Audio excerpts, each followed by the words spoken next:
warahmatullahi wabarakatuh.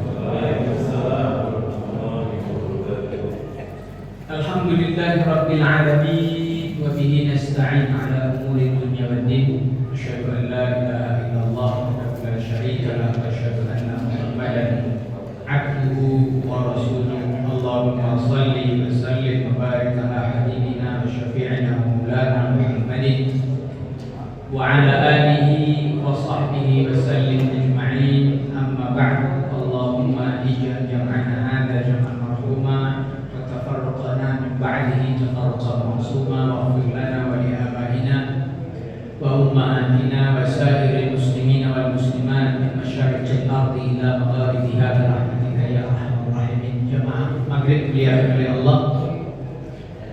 Walhamdulillah, kita puji Allah, bersyukur padanya sampai ke hari ini masih diberikan nikmat yang istimewa. Ramadan sudah kita lewati, Syawal sedang kita jalani. Mudah-mudahan kita termasuk orang-orang yang diberikan karunia kemampuan untuk melaksanakan kesempurnaan ibadah Ramadan dengan menyempurnakan 6 hari di bulan Syawal.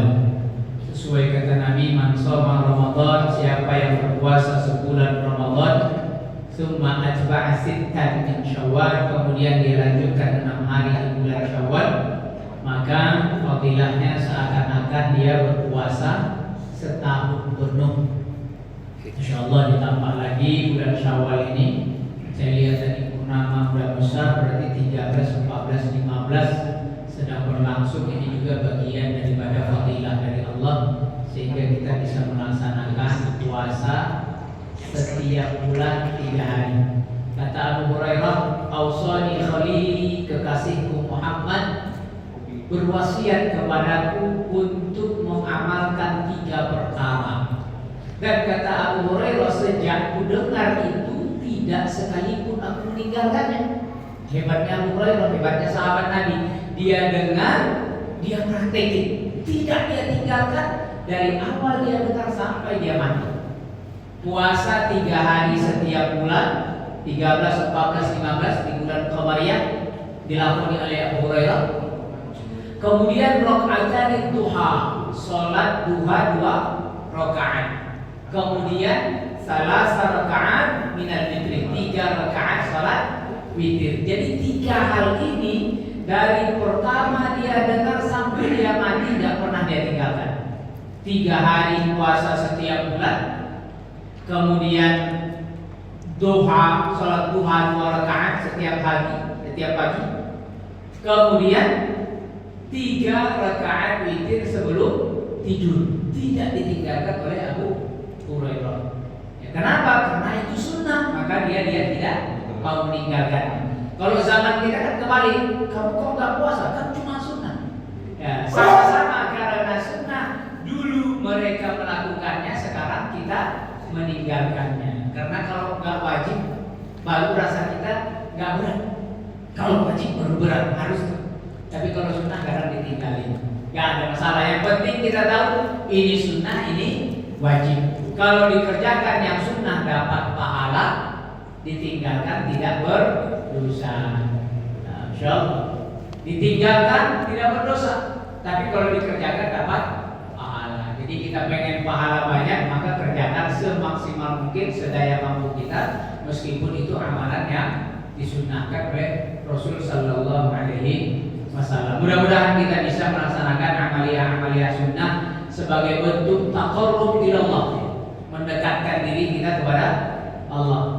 Seorang hamba yang terus-terusan mendekatkan dirinya kepada Allah lewat amalan sunnah, Allah akan jaga pandangannya, Allah akan jaga tangannya, Allah akan jaga kakinya, sehingga dia selalu dalam keridhaan Allah Subhanahu wa taala. Penduduk langit, para malaikat akan mencintainya, penduduk bumi pun akan mencintainya. Karena Allah mencintainya, maka langit dan bumi pun ikut mencintai orang-orang yang mengamalkan amalan sunnah karena ingin dekat dengan Allah Subhanahu wa taala. Kalau yang wajib-wajib itu ibarat dagang balik modal. Modalnya berapa? 1 juta, dijual berapa? 1 juta udah. Itu sholat 5 waktu, puasa Ramadan, dagang kan pengen untung.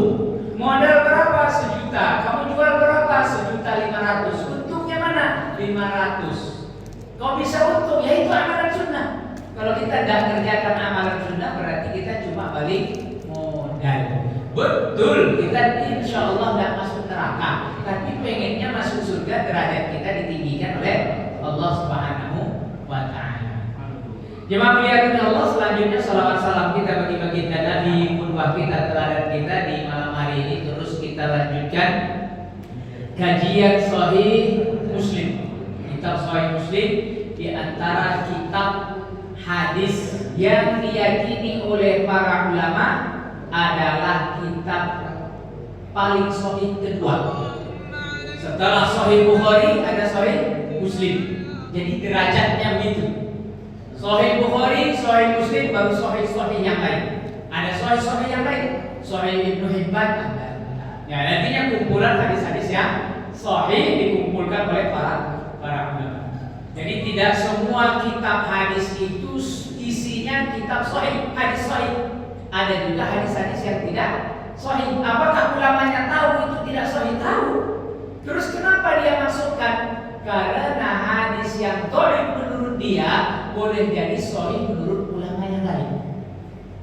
Bisa jadi sahih menurut, tidak sahih menurut dia, datang ulama belakangan ternyata mengatakan sahih. Di kitab sana dhaif, di kitab sini sahih. Yang namanya hadis tidak terikat kepada sahih maupun dhaif. Hadis adalah sesuatu yang bersumber dari Nabi, perkataan, perbuatan maupun persetujuan Nabi. Kalau ada 3 hal ini di dalamnya, maka itu disebut hadis. Sahih dhaifnya kapan? Diperiksa lagi nanti oleh para ulama. Kalau hadisnya sahih, berarti bisa dijadikan hujjah, dijadikan dalil. Kalau hadisnya dhaif, dilihat dulu dhaifnya bagaimana. Ada dhaifnya yang kelasnya matruk. Matruk itu hadis yang ditinggalkan. Ada kelasnya mungkar. Mungkar itu ya namanya. Mungkar bahasa Indonesia juga mungkar. Mungkar itu berlawanan dengan yang baik. Dia namanya mungkar. Atau bahkan hadis yang derajatnya paling rendah disebut dengan hadis palsu. Hadis maudhu. Hadis maudhu, hadis mungkar, hadis matruk, ini hadis tidak bisa dipakai sebagai dalil. Jadi tidak semua hadis dhaif kita buang. Ada hadis mursal bisa dipakai sebagai hujjah. Masya Allah. Jadi para ulama itu sudah selesai membahas itu. Cuma kebelakangan kita sini mengira kalau hadisnya dhaif buang, nggak boleh diamalkan, nggak begitu. Para ulama memberikan garisan-garisan. Kalau hadis dhaif itu tidak berkaitan tentang halal haram, boleh diamalkan. 1. Yang kedua, kalau tidak berkaitan tentang hal-hal yang gaib, surga, neraka, malaikat, iblis, hari kiamat, tentang Allah, tentang hari-hari masa yang sudah lewat, kalau tidak berkaitan dengan itu, boleh diamalkan. Masya Allah. Kemudian lagi tidak berkaitan tentang halal dan haram. Kalau halal dan haram, hadis dhaif pinggir dulu, cari hadis yang sahih. Kalau berkaitan dengan fadilah amal boleh. Sama dengan orang berdoa, Allahumma laka sumtu wa bika amantu. Tidak ada masalah, silakan amalkan. Meskipun hadis dhaif, silakan amalkan, tidak ada masalah. Kenapa? Itu bagian daripada fadilah amal. Masya Allah, jangan kita salah kaprah. Doa pun kita tolak, padahal doa itu maknanya baik. Jadi ada hadis itu yang dhaif, silsilah orang yang menyampaikan dari A, dari B, dari C, dari D. Misal ada si B yang bermasalah. Misalkan apa? Majhul. Si B ini tidak dikenal. Namanya Abdullah. Abdullah siapa? Kok banyak orang bernama Abdullah. Dalam ilmu hadis Abdullah ini majhul, tidak dikenal. Maka status hadisnya jadi dhaif. Apakah isi hadis langsung dianggap tidak berharga? Tidak. Maka perlu syawahid. Artinya syawahid itu perlu hadis yang lain yang maknanya sama, yang periwayatnya nggak ada si B. Maka terkadang ketemu si B nggak ada, yang Abdullah tadi di sini nggak ada, tapi dalam periwayatan lain lengkap sanadnya. Maka hadis yang dhaif tadi ada orang majhul yang tidak dikenal terangkat. dari dhaif menjadi hasan. Kita ini maaf ya, kita ini awam, kadang kita tidak ngerti. Hadis ini dhaif, buang, nggak bisa gitu.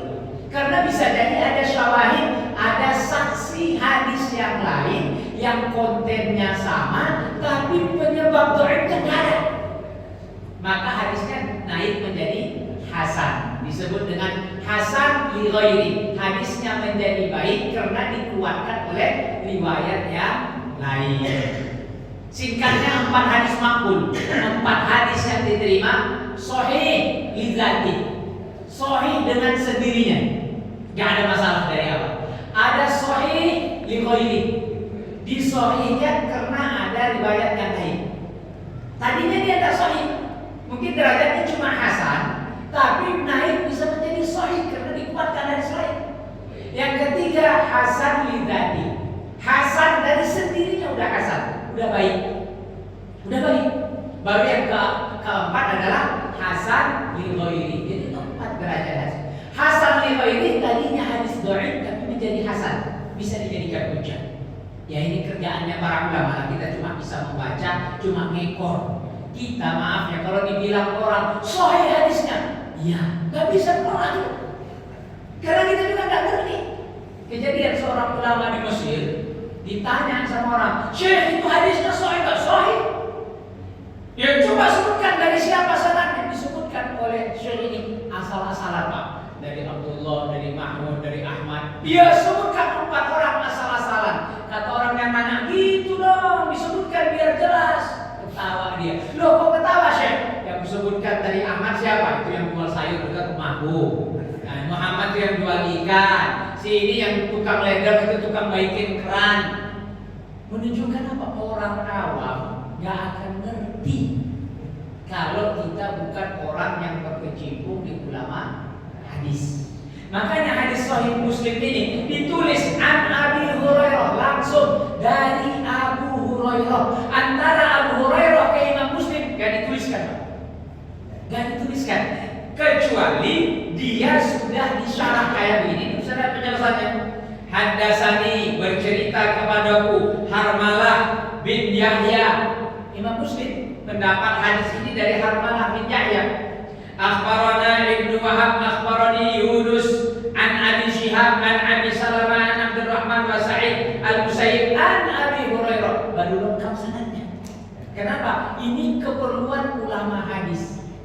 Kalau kita cukup mengatakan hadis ini diriwayatkan oleh Imam Muslim dalam kitab sahihnya yang bersumber dari seorang sahabat namanya Abu Hurairah. Gak apa kita Pak berapa sanad hadis ini? 4 orang, 5 orang. Bin-binnya itu kan susah namanya Pak. Ya, Harmalah bin siapa tadi? Mereka udah lupa kan Harmalah bin siapa? Padahal baru sejenak. Imam Bukhari itu dites orang 100 hadis. 100 hadis. Bukhari katanya kamu ahli hadis. Pernah nggak kamu dengar an fulan? Ini hadis diacak Pak. Hadis sanad nomor 1 bikin nomor 3 naik nomor 4, nomor 4 naik nomor 2. Dia acak semua. Kata Imam Bukhari enggak pernah dengar aku hadis itu. Sampai 100 hadis. Penonton bingung lah, katanya kamu ulama hadis hebat. Kok kamu nggak tahu dari 100 hadis kamu satu pun nggak tahu?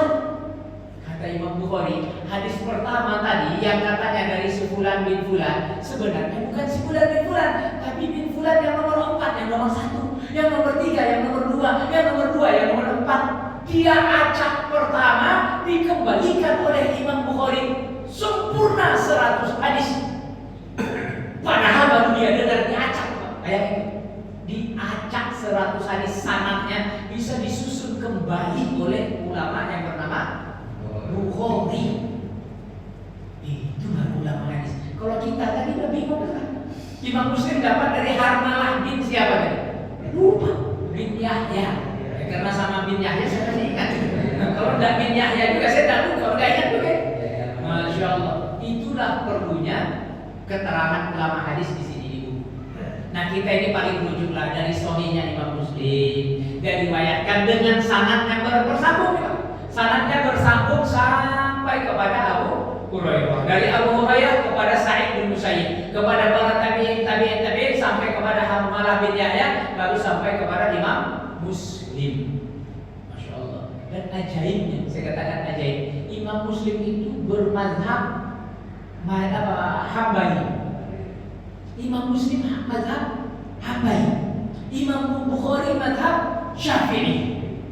Kita bisa bayangkan, Imam Bukhari meriwayatkan hadis tentang kunut. Kan hadis tentang kunut kata riwayat Imam Bukhari, hadisnya apa? Bilang kunut itu apa? Bid'ah kan? Dalam Sahih Bukhari hadis kunut itu adalah bid'ah. Tapi Imam Bukhari sendiri berkunut. Loh kok berkunut? Ya mazhab Syafi'i. Kan aneh itu. Dan kita belakangan datang, itu bingung kita nih. Padahal kalau kita mau jujur, 300 tahun pertama kaum muslimin, semua umat bermazhab. Semua umat bermazhab. Ini generasi, kalau kita bilang generasi satu nih, 300 sahabat, tabi'in, atba'ut tabi'in. Imam Syafi'i ini atba'ut tabi'in. Ahmad bin Hanbal atba'ut tabi'in. Abu Hanifah tabi'in. Satu-satunya imam 4 mazhab yang tabi'in cuma Abu Hanifah. 3 lagi atba'ut tabi'in. Sahabat, tabi'in, atba'ut tabi'in. Ini Imam Bukhari atba'ut tabi'in. Masya Allah, bermazhab. 300 pertama kaum muslimin semua bermazhab. Masya Allah, kita kebelakangan itu bingung semua gitu. Masya Allah. Saya kadang ditanya orang, Ustaz bermazhab. Saya bilang sebenarnya saya bermazhab, tapi tidak semua saya amalkan. Tidak bisa Pak. Tidak bisa kita pegang Syafi'iyah totalitas. Tidak bisa. Tidak bisa. Saya sudah pernah praktekin. Tidak bisa. Apalagi masalah wudu. Masalah wudu kalau suami istri bersentuhan batal menurut Syafi'iyah. Maka karena saya maaf tidak mau repot, saya wudunya cara Maliki supaya batalnya Maliki. Bersentuhan suami istri tidak batal menurut mazhab Maliki. Tapi konsekuensinya saya wudu pun harus Maliki. Usap kepala ke belakang, balikin lagi, selesai. Itu saja bedanya. Kalau Syafi'i 3 kali, telinga 3 kali, udah. Itu mazhab Syafi'i. Saya praktekin, ribet setiap mau sholat wudu, apalagi tawaf 3 kali Pak. Saya tawaf 3 kali wudu. Celakanya, saya bilang celaka apa? Saya nggak tahu kalau di dalam masjid ada tempat wudu. Dalam Masjidil Haram, arah ke Mas'ad, tempat sa'i itu ada tempat wudu. Saya belum tahu dulu. Maka saya keluar, turun lagi ke bawah. Bayangin, sekadar wudu, balik lagi saya lanjutkan tawaf. Sudah saya jaga-jaga biar tidak disentuh. Datang mama-mama tungki diginiin kepala saya. Wudu lagi 3 kali wudu. Kali ketiga saya wudu dalam Maliki aja. Gak bisa kita istiqomah sekarang dengan satu kan. Masya Allah. Sama kayak tarawih kemarin. Menurut Syafi'iyah tarawih kan berapa rakaat? 23. Mana bisa umat sekarang pegang 23? Maafnya. Yang tadinya Nahdiyin kental mendadak menjadi Muhammadiyah. Kenapa? Lebih senang Ustaz, 11 rakaat lebih mudah. Sekarang ini orang sudah apa istilahnya? Gak kolot dengan mazhab, gak kolot. Selagi itu masih terbuka, ada khilafiyat, silakan bismillah.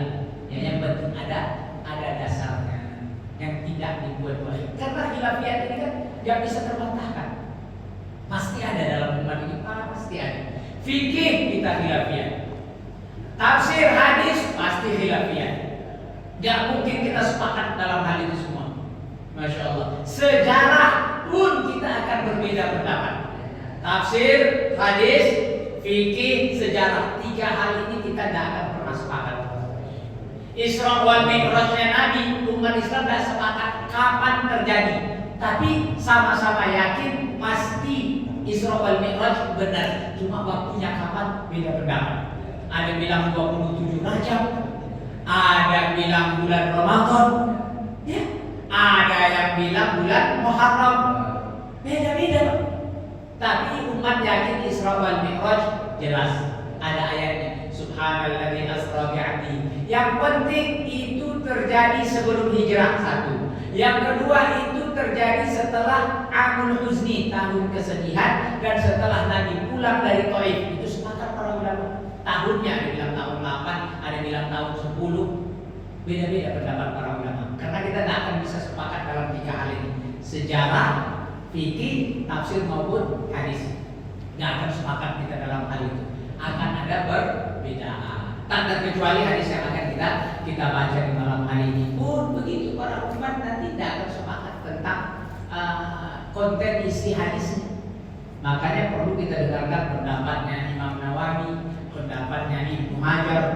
Bisa kalau mau dikatakan umat hari ini tidak bisa lepas dari 2 ulama ini, Ibnu Hajar, Imam Nawawi. Karena kedua orang inilah yang dianggap paling berjasa besar dalam menyusun syarah keterangan-keterangan hadis Bukhari maupun Muslim.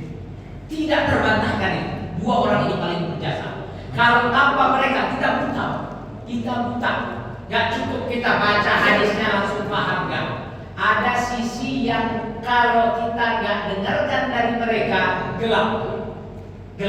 Kita ngerti artinya, paham maknanya, tapi maksudnya kita gak nyambung. Jangankan kita, maafnya sahabat kadang juga berbeda. Ini hadisnya berkaitan tentang ayat dalam Al-Quran. Kata Abu Hurairah, anna Rasulullah sallallahu alaihi wasallam qala, Nabi bersabda, nahnu ahaqqu bisyakki min Ibrahim. Kita, kata Nabi, lebih berhak untuk ragu daripada Ibrahim. Itu artinya. Qala, karena sampai sini kan kita tak paham nih, Pak. Ya kan? Kita lebih berhak ragu daripada Ibrahim. Bisa di mindset kita, berarti Ibrahim ragu. Atau kita lebih ragu daripada Ibrahim. Kan bingung. Qala, ketika Allah berfirman, Rabbi arini kaifa tuhyil mauta, ya Allah, tunjukkanlah kepadaku bagaimana cara menghidupkan sesuatu yang sudah mati. Ibrahim katakan, ya Allah, tunjukkan kepadaku gimana cara menghidupkan yang sudah mati. Para sahabat mengira, ini sahabat Pak mengira, oh berarti Ibrahim itu gak yakin Allah bisa hidupin yang mati sampai dia pengen lihat. Itu Pak sahabat. Makanya dibantah oleh Nabi. Kalau kalian kira Ibrahim ragu, kita jauh lebih ragu daripada Ibrahim. Itu bayangin. Masya Allah. Qala awalam tu'min, lalu Allah berfirman, wahai Ibrahim, tidakkah engkau beriman? Qala bala, tentu beriman ya Allah. Walakin liyatma'inna qalbi, tapi aku pengen menenangkan hatiku. Makanya di hadis ini, di bab ini, Imam Muslim menulis judul babnya apa? Bab ziyadati thama'ninah, bertambahnya ketenangan hati bitazahiril adillah, dengan jelasnya dalil. Ibrahim yakin gak Allah bisa menghidupkannya mati? Bisa, yakin. Tapi kan Ibrahim belum pernah lihat. Begitu dia lihat, semakin yakin gak hatinya?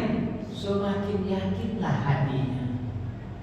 Maka di ayat itu Allah perintahkan, fakut arba'atan minat tayri, ambil 4 ekor burung, fasurhunna, potong-potong, cacah.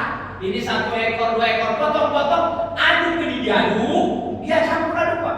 Dimasukkan ke ember masing-masing, sana lempar, sana lempar, sana lempar. 4 ekor burung dipotong-potong, dikumpulin, diaduk, dipisahin lagi Pak. Kalau dipotong-potong 1 ekor ember sini ya masih biasa itu.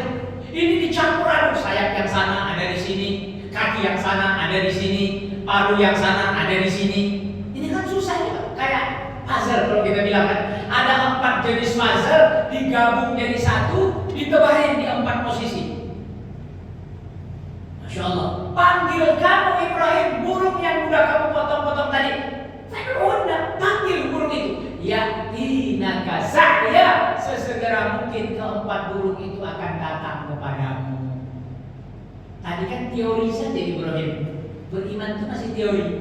Begitu dia praktekkan, yakinlah dia kalau yang dia imani sebagai teori sama dengan ainul yakin.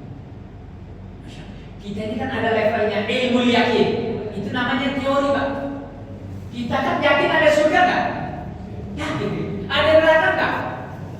Itu baru ilmu yakin, belum ainul yakin. Begitu kita lihat nanti surga, barulah kita ilmu ainul yakin.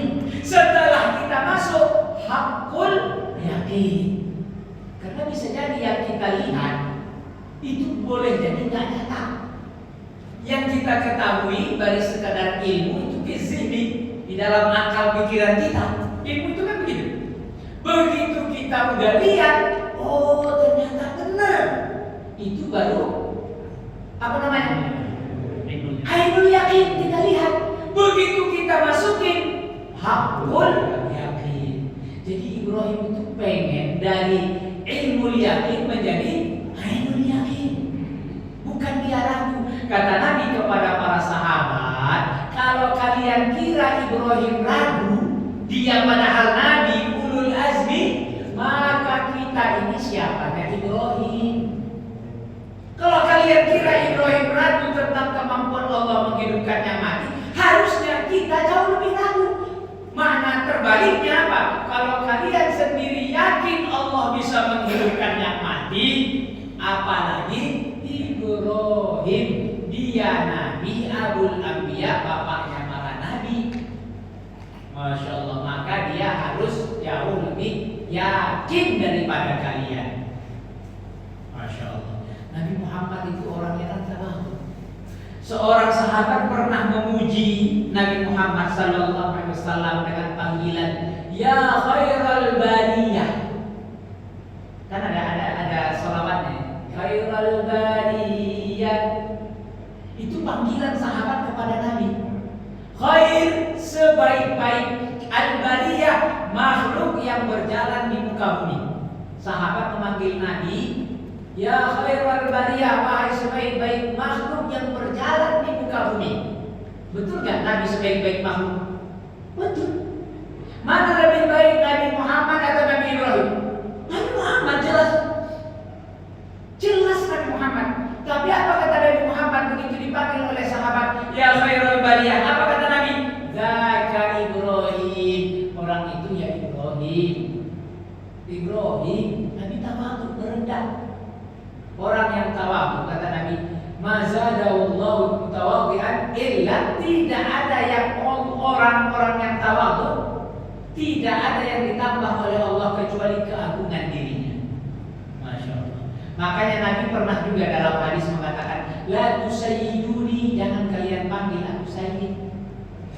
Tapi di sisi lain kata Nabi, ana sayyidu bani Adam, aku adalah sayyidnya bani Adam.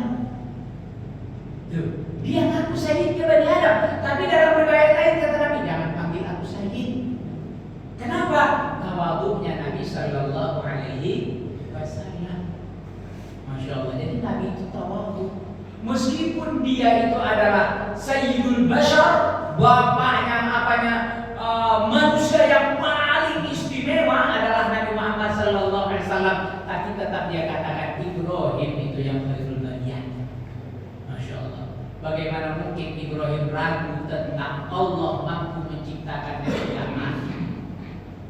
Kalau Ibrahim kalian kira ragu, maka kalian jauh lebih berpotensi ragu. Tapi kalian sendiri yakin, maka Ibrahim pun jauh lebih yakin. Ini sahabat apa? Salah paham terhadap ayat. Mereka kira Nabi Ibrahim ragu. Sampai kata Nabi dalam riwayat yang lain, siapa yang mengatakan Ibrahim ragu tentang kemampuan Allah menghidupkan yang sudah mati, faqad kafar. Kafirlah dia kalau mengatakan Ibrahim ragu Tuhan mampu menciptakan, menghidupkan yang sudah mati.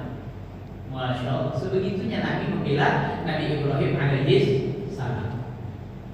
Kemudian kata Nabi Muhammad, qala wa yarhamullahu Lutan laqad kana ya'wi ila ruknin syadid.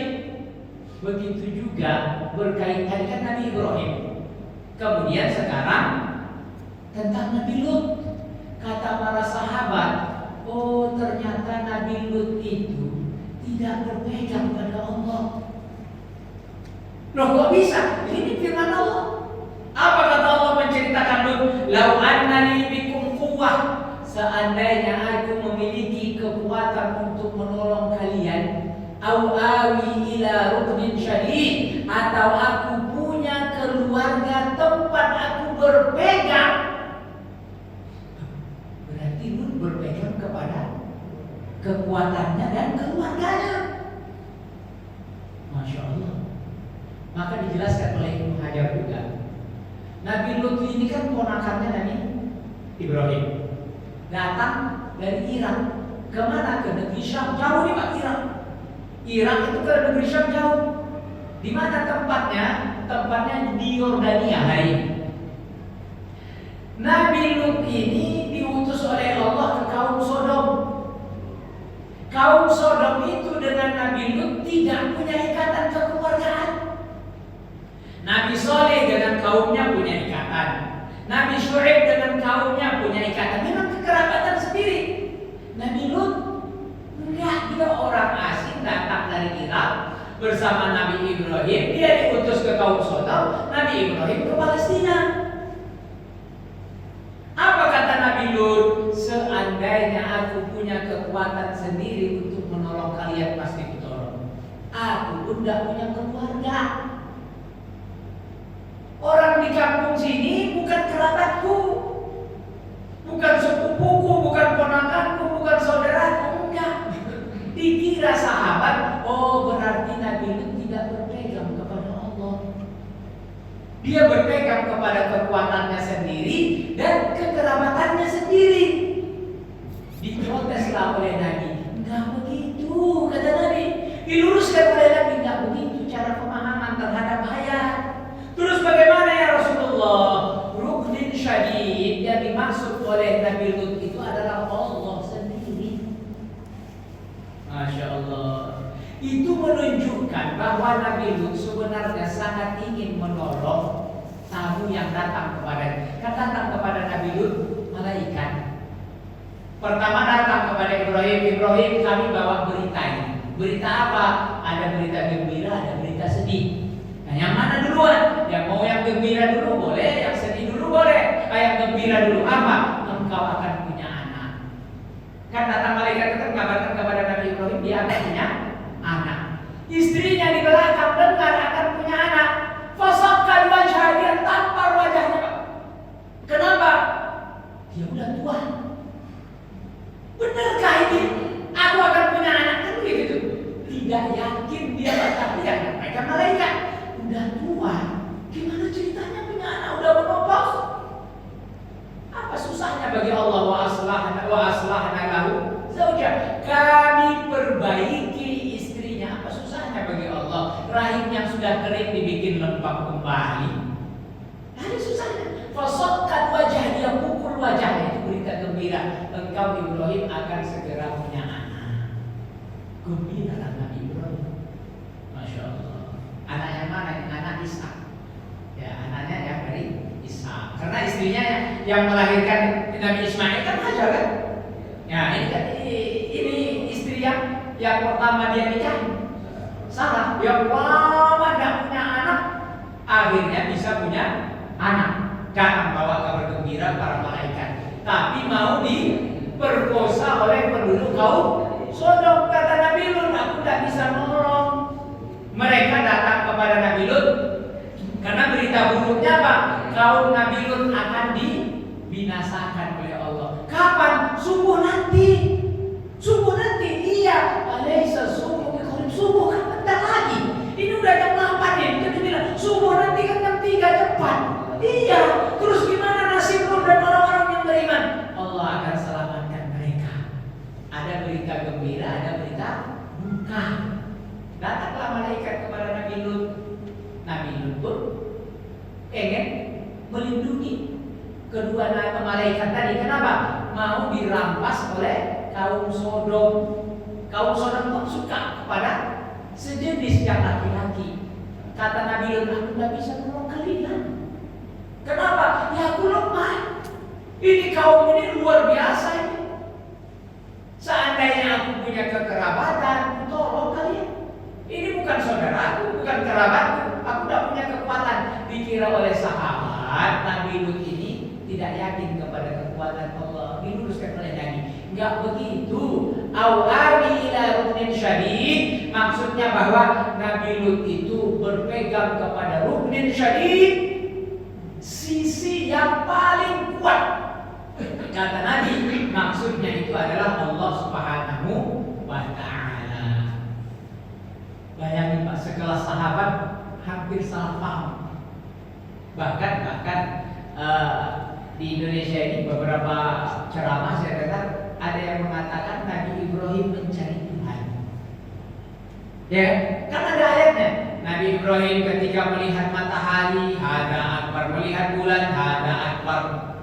Dikira orang yang membaca terjemahan Nabi Ibrahim sedang bingung mencari Tuhan.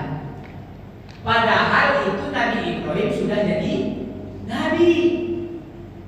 Bagaimana seorang Nabi lupa, gak ngerti Tuhannya?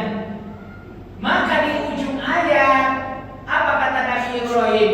Kalau begitu aku tidak suka yang timbul tenggelam, hilang dan datang. Aku kalau begitu Tuhanku adalah yang menciptakan matahari dan menciptakan bulan dan bintang. Tiba-tiba kok tahu dia Tuhannya? Bukan cara berpikir saya. Enggak, dia memang sudah ngerti. Tapi itulah metode dakwahnya Nabi Ibrahim, mengajak kaumnya berpikir. Kaum pertamanya kan di negerinya Irak, Pak. Yang sama bapaknya Azar itu kan penyembah siapa? Berhala. Dia pukul berhala semua, dia sisakan satu yang besar. Kata Ibrahim, ini tersangkanya bukan aku. Maksudnya apa? Supaya kaumnya berpikir, bagaimana mungkin patung kok kamu bilang menghancurkan yang lain? Kata Ibrahim, loh kalau tidak bisa hancurin, kenapa kamu sembah? Fabuhita lilladzi kafar, bongkar mulutnya orang kafir, Pak. Udah kalah berhujah, kalah berdebat, anarkis. Dibakarlah Nabi Ibrahim. Selamat.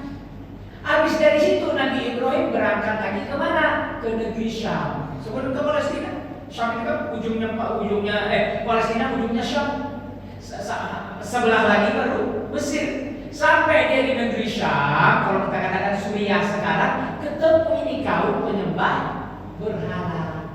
Di Iran dia udah tahu siapa Tuhannya, Allah. Bagaimana mungkin sampai dia ke negeri Syam lupa dia Tuhannya Allah?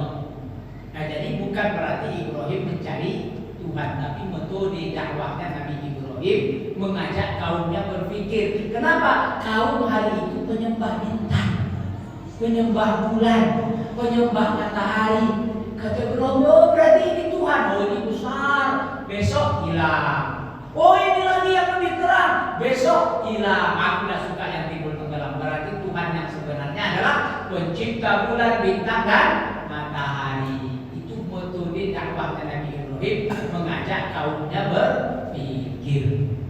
Masya Allah. Kalau kita tidak baca tafsirnya, Masya Allah, tidak nyambung kenapa?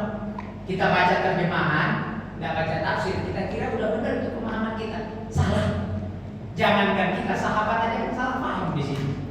Kemudian yang ketiga lagi berkaitan dengan Yunus alaihissalam.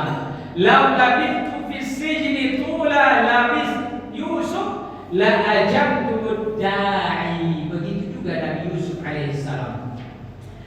Ketika Nabi Yusuf alaihissalam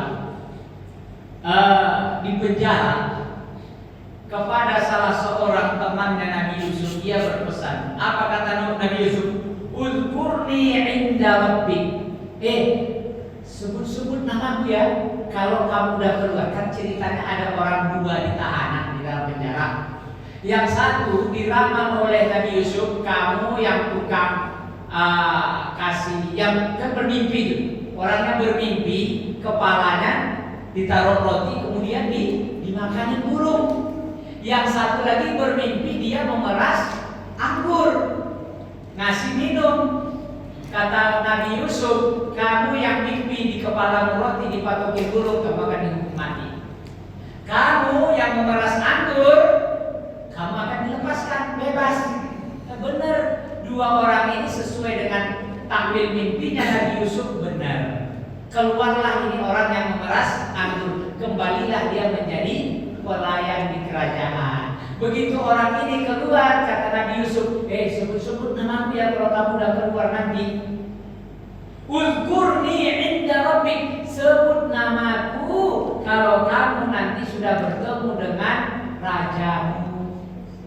Dikira oleh sahabat baca Al-Quran, dikira oleh sahabat, oh berarti Nabi Yusuf tidak berpegang kepada Allah, dia berpegang kepada manusia. Dia minta ditolong, dikeluarkan dari penjara. Masya Allah. Maka dibelalah oleh Nabi Sallallahu Alaihi Wasallam bahwa hari itu Nabi Yusuf bukan sedang berharap kepada makhluk.